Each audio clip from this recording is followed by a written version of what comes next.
এই কালেমাটি যদি মাত্র 4 বার পড়তে পারেন তাহলে একটি হজের সওয়াব আল্লাহ তাআলা আপনার আমলনামার মধ্যে লিপিবদ্ধ করে দিবে। সুবহানাল্লাহ। সম্মানিত দিনী ভাই ও বোনেরা, অবশ্যই ভিডিওটি শেয়ার করে অন্যকে আমল করার সুযোগ করে দিবেন।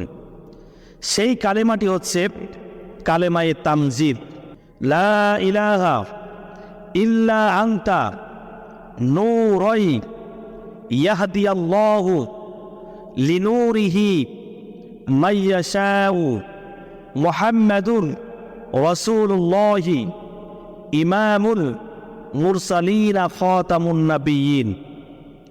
এই কালেমাটি যদি আপনি প্রতিদিন 4 বার তেলাওয়াত করতে পারেন, 4 বার পড়তে পারেন, তাহলে একটি হজের সওয়াব আল্লাহ তাআলা আপনার আমলনামার মধ্যে লিপিবদ্ধ করে দিবে।